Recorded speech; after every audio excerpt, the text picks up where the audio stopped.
Hello students, 12th economics की class में आप सभी का स्वागत है। जैसा कि आप सबको पता है, हम सरकारी बजट और भारतीय अर्थव्यवस्था वाला लेसन स्टार्ट कर चुके हैं। इससे पहले आपको 2 वीडियो मिल चुके हैं जिसके अंदर हम पढ़ चुके हैं सरकारी बजट का अर्थ क्या होता है, सरकार अपना बजट क्यों बनाती है, सरकार के बजट के कौन कौन से घटक होते हैं, जिसमें हमने राजस्व और पूंजीगत बजट से रिलेटेड विभिन्न प्रकार के तथ्य देखे, उनके अंदर क्या क्या समानताएं और क्या क्या असमानताएं पाई जाती है। उसके बाद वाले वीडियो में हमने पढ़ा बदलते परिवेश के अंदर बजट के आजकल कौन कौन से स्वरूप अपने को दिखाई देते हैं। तो आज की क्लास और आज की इस वीडियो के अंदर आप पढ़ने जा रहे हैं राजकोषीय नीति। राजकोषीय नीति का अर्थ क्या है और उसको क्यों मनाया जाता है। ये सरकारी बजट से जुड़ा हुआ एक टॉपिक है, क्योंकि सरकारी बजट में जैसा अपन पढ़ चुके हैं, सरकारी बजट क्या है, इसमें सरकार के आय व्यय का ब्यौरा दिया जाता है, जिसकी सहायता से वो आगामी वर्ष के अंदर अपने विभिन्न प्रकार के क्रियाकलापों को मूर्त रूप देने का प्रयास करती है। तो सरकारी आय व्यय से संबंधित जितने तथ्य जो सरकार द्वारा निश्चित उद्देश्यों की पूर्ति करने के लिए बनाए जाते हैं, उसको अपन कहते हैं राजकोषीय नीति। तो चूंकि बजट के अंदर आय व्यय का ब्यौरा होता है और राजकोषीय नीति के अंदर भी अपन विभिन्न उद्देश्यों की प्राप्ति के लिए सरकारी आय व्यय की प्रबंध व्यवस्थाएं करते हैं, जिसमें सरकार तय करती है कि कब किस व्यक्ति पर कितना करारोपण करना है, कितनी छूट देनी है, किस व्यक्ति को कितने प्रकार की सहायता देनी है। तो सबसे पहले बात करेंगे हम राजकोषीय नीति के अर्थ की। मीनिंग क्या है राजकोषीय नीति का? देखिए, यह सरकार की आगम और व्यय से संबंधित विभिन्न तथ्यों का विवरण है। सरकार की आगम का मतलब हम कह सकते हैं आय, और व्यय से संबंधित तथ्य जिसके अंदर सरकार विभिन्न लोक कल्याणकारी योजनाओं के लिए, चाहे वो योजनागत व्यय हो और गैर योजनागत व्यय हो, सरकार विभिन्न प्रकार के व्ययों का निर्धारण कैसे करेगी या इनकी प्रबंध व्यवस्थाएं कैसे करती है, इनकी प्रबंध व्यवस्थाएं कैसे करेगी जिससे निश्चित उद्देश्यों की पूर्ति की जा सके। निश्चित उद्देश्यों को अपन प्राप्त कर सके। सरकार कोई भी कार्य करती है, उसका कोई ना कोई उद्देश्य जरूर होता है। अगर बिना उद्देश्य के कोई कार्य किए जा रहे हैं तो वो क्या है, तर्क विहीन है। तो राजकोषीय नीति के अंदर हम पढ़ते हैं कि सरकार अपनी आगम और व्यय की प्रबंध व्यवस्थाएं कैसे करेगी, मतलब कब कर अधिक लगाए जाएंगे या कब करों को कम किया जाएगा, कब सरकार अपने व्यय बढ़ाएगी और कब इनकी दरों को घटाया जाएगा।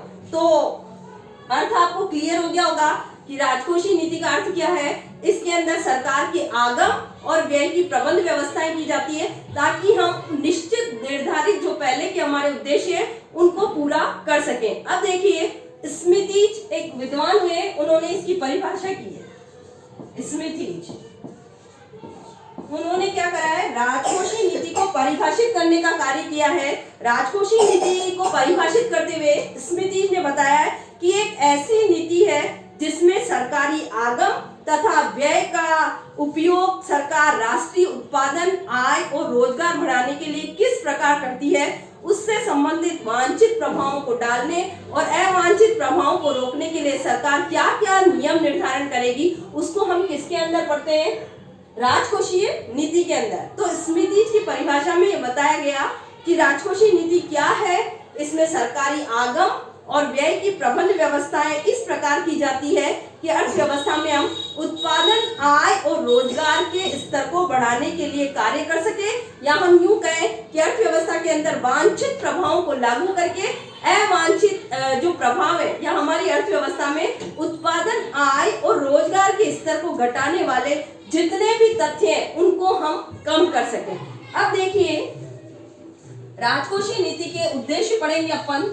कौन कौन से ऐसे निर्धारित उद्देश्य है जिनकी पूर्ति करने के लिए सरकार कार्य करती है। आपको इसका मीनिंग क्लियर हो गया होगा। अब हम आ जाएंगे राजकोषीय नीति के उद्देश्य क्या है। उद्देश्य, यदि हम उद्देश्यों की बात करें तो राजकोषीय नीति का देखिए पहला उद्देश्य होता है आर्थिक विकास करना। आर्थिक विकास करना, आर्थिक विकास करना। राजकोषीय नीति के माध्यम से हम क्या करते हैं, अर्थव्यवस्था में उत्पादन, आय और रोजगार के स्तर को बढ़ाने का प्रयास करते हैं। कोई देश तभी अधिक विकसित हो सकता है या तभी विकास की दौड़ में आगे आ सकता है जब उस अर्थव्यवस्था के अंदर उत्पादन, आय और रोजगार के स्तर को हम बढ़ाएं। और उत्पादन, आय और रोजगार के स्तर को बढ़ा रहे हैं यानी हम आर्थिक विकास की गति को तीव्र कर रहे हैं। सेकंड, असमानताओं को दूर करना। असमानताओं को दूर करना। असमानता कैसे? असमानता किसको मानते हैं हम? धनी व्यक्ति का अधिक धनी होना और निर्धन व्यक्ति का अधिक निर्धन होना। तो अगर हम असमानताओं को दूर करना चाहते हैं, मतलब धनी और निर्धन वर्ग के बीच यदि कोई वर्ग विभेद है, उनके बीच किसी प्रकार की संघर्ष की स्थितियां उत्पन्न हो गई है, तो उसका निवारण करने के लिए या उन असमानताओं को दूर करने के लिए भी हम कौन सी नीति अपनाते हैं? राजकोषीय नीति, जिसमें धनी व्यक्तियों पर अधिक करारोपण और गरीब व्यक्तियों के कल्याण के लिए सरकार अपने व्यय को बढ़ाकर असमानताओं को दूर कर सकती है और देश के अंदर वर्ग संघर्ष की जो स्थितियां लागू हो रही है या वर्ग संघर्ष की जो स्थितियां पैदा हो गई है उसको खत्म किया जा सकता है। तीसरा जो राजकोषीय नीति का उद्देश्य है वो है पूर्ण रोजगार की स्थापना करना। पूर्ण रोजगार की स्थापना। पूर्ण रोजगार की स्थापना कैसे? हमारी अर्थव्यवस्था के अंदर हम देखते हैं कि बेरोजगारी की एक व्यापक समस्या है। हमारा जो मानवीय संसाधन है उसको रोजगार नहीं मिला हुआ है और बेरोजगारी की इस महाव्याधि के कारण हमारे देश के अंदर निर्धनता की बहुत अधिक समस्या पैदा हो रही है। तो अगर हम अपने मानवीय संसाधन को पूर्ण रोजगार में लगाना चाहते हैं, हम चाहते हैं कि विभिन्न प्रकार के प्राकृतिक संसाधनों की कोई बर्बादी ना हो, तो इसके लिए हमें कौन सी नीति का आश्रय लेना पड़ता है? राजकोषीय नीति का। इस नीति के माध्यम से हम अपने मानवीय और प्राकृतिक दोनों ही प्रकार के संसाधनों को पूर्ण रोजगार में लगा सकते हैं और बेरोजगारी की समस्या का समाधान किया जा सकता है। नेक्स्ट, यदि अपन इसका उद्देश्य देखें तो व्यापार चक्रों पर नियंत्रण। चौथा इसका उद्देश्य है व्यापार चक्रों पर नियंत्रण। व्यापार चक्रों पर नियंत्रण। व्यापार चक्र किसको कहते हैं? हम तेजी और मंदी की स्थितियों को।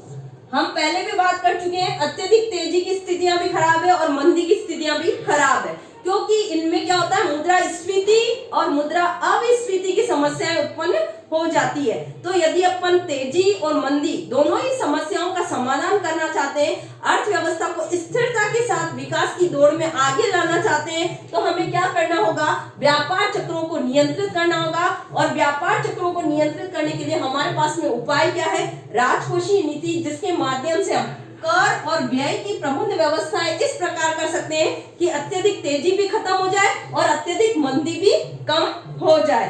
तो इस प्रकार अर्थव्यवस्था में व्यापार चक्रों पर नियंत्रण करने के लिए भी कौन सी नीति का आश्रय लिया जाता है? राजकोषीय नीति का। उसके बाद में पांचवा हमारा उद्देश्य है पूंजी निर्माण करना। पूंजी निर्माण करना।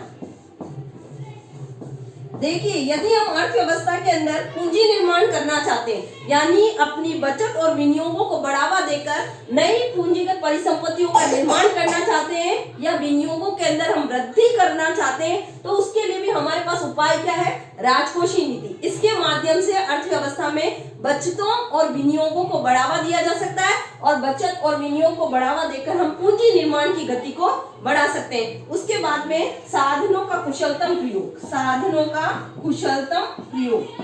साधनों का कुशलतम प्रयोग। जितने भी प्रकार के संसाधन है, चाहे वो भूमि है, पूंजी है, श्रम है, साहस है, प्रबंध है, यदि हम इनका कुशलतम प्रयोग करना चाहते हैं तो इसके लिए भी हमें कौन सी नीति अपनानी होती है? राजकोषीय नीति। इसकी सहायता से संसाधनों का पूर्ण उपयोग किया जा सकता है और कहीं ये संसाधन अगर बेकार सिद्ध हो रहे हैं तो हम इनको पूर्ण उपयोग करके इनका कुशलतम उपयोग के द्वारा इन संसाधनों को रोजगार दे सकते हैं और देश के अंदर विकास की गति को हम आगे बढ़ा सकते हैं। तो आज की क्लास में हमने देखा राजकोषीय नीति का अर्थ क्या है और उसके उद्देश्य कौन कौन से हैं। आगे के नेक्स्ट वीडियो में हम आपको बताएंगे राजकोषीय नीति लागू करने के लिए हमारे पास कौन कौन से उपकरण है और कौन कौन से साधन है जिसकी सहायता से हम इसको क्रियान्वित कर सकते हैं। Thank you.